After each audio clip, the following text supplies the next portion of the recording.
वैष्णव जन तो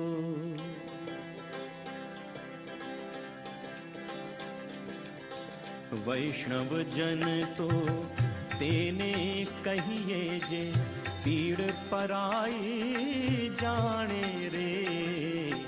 वैष्णव जन तो सुनते हैं कि देश में गांधी फिर लौट आए हैं। सुनते हैं कि इस बार उनकी लड़ाई भ्रष्टाचार के खिलाफ है, जिसमें सभी 120 करोड़ देशवासी शामिल हैं।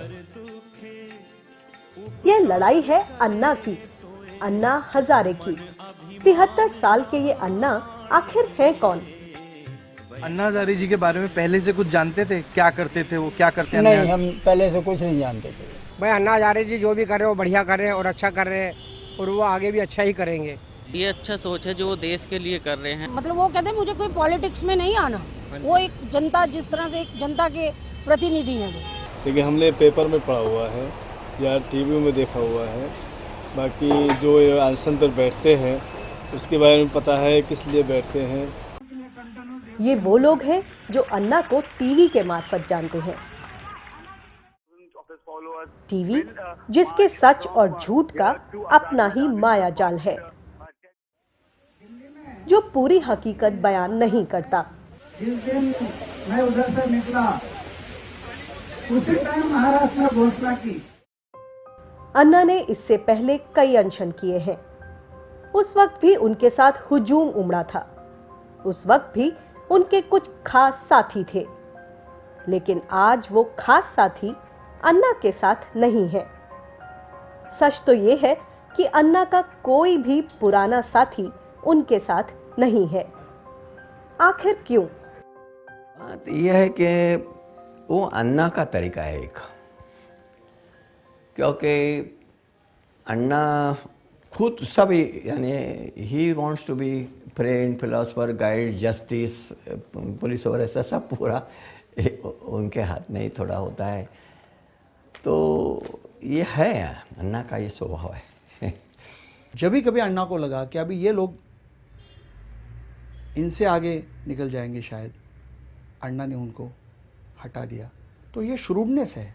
अन्ना अन्ना ही है, और अन्ना वो चाहते कि वो पूरे डिसीजन के अधिकार उनके हाथ में चाहिए। दूसरे की उनकी खासियत है, वो क्रेडिट किसको मिलेगा इसलिए हमेशा अपने संगठन नहीं करता और अपने जो कॉमरेड्स है उनमें बदलाव करता। अन्ना को संगठन मंजूर नहीं है। अन्ना व्यक्तिवादी है। जो व्यक्तिवादी रहता है वो भविष्य में डिक्टेटरशिप की तरफ झुकता है, और ऐसे व्यक्ति को जो हुकुमशाह है उनके तरफ कोई आकर्षण रहता है। I don't think he believes in democratic functioning. आज अन्ना भ्रष्टाचार से लड़ रहे हैं, पहली बार नहीं लड़ रहे। 1991 में भी उन्होंने महाराष्ट्र में भ्रष्टाचार विरोधी जन आंदोलन किया था, और इस आंदोलन के लिए हर जिले में पदाधिकारी बनाए गए थे। आंदोलन तो सफल था, लेकिन जल्द ही शिकायतें भी आने लगीं। इन शिकायतों की जांच सुप्रीम कोर्ट के जस्टिस सावंत की इंक्वायरी कमीशन ने की। जस्टिस सावंत ने पाया कि अन्ना के साथी गैर कानूनी गतिविधियों जैसे कि पैसा वसूली, ब्लैकमेलिंग, दूसरों की जमीन पर कब्जे, गुंडागर्दी और भ्रष्टाचार में लिप्त हैं। अन्ना हजारे के नाम पर जो लोग काम करते हैं उनको उतना मिलता है, उनकी न्यूसेंस वैल्यू कितनी। वो बोलते कि देखो भैया हमको ये नहीं देंगे तो हम अन्ना को यहाँ लाके उसका वो अनशन डालेंगे तुम पर, यानी वो अस्त्र बन गया। तो वो देखता है कि सच्ची इसकी कीमत है क्या अन्ना को हम मिल सकते हैं, वो देखता है ना। फिर इसके कहने पर अन्ना आएंगे तो देता है ज़्यादा पैसा। जस्टिस सावंत कमीशन ने अन्ना को भी भ्रष्ट ठहराया।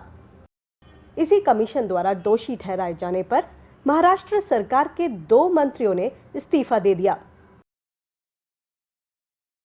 लेकिन अन्ना नई जगह पर नए साथियों के साथ फिर से भ्रष्टाचार के खिलाफ आंदोलन कर रहे हैं।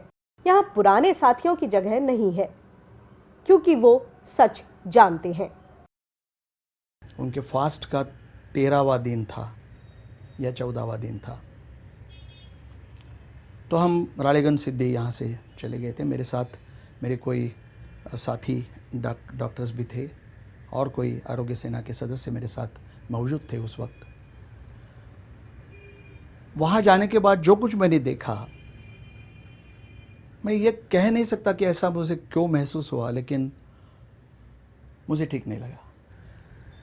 अन्ना हज़ारे का एक कोई नज़दीकी रिश्तेदार, जो उस वक्त मैंने सुना कि उनके स्वीय सहायक का काम कर रहा था, उसका भी नाम मुझे याद नहीं है, उसने मुझे ग्लूकोज और इलेक्ट्रॉल के पाउडर दिखाई और मुझे पूछा कि डॉक्टर साहब, मैं अन्ना को हर रोज़ ये ग्लूकोज और इलेक्ट्रॉल दे रहा हूँ, इतना काफ़ी है ना?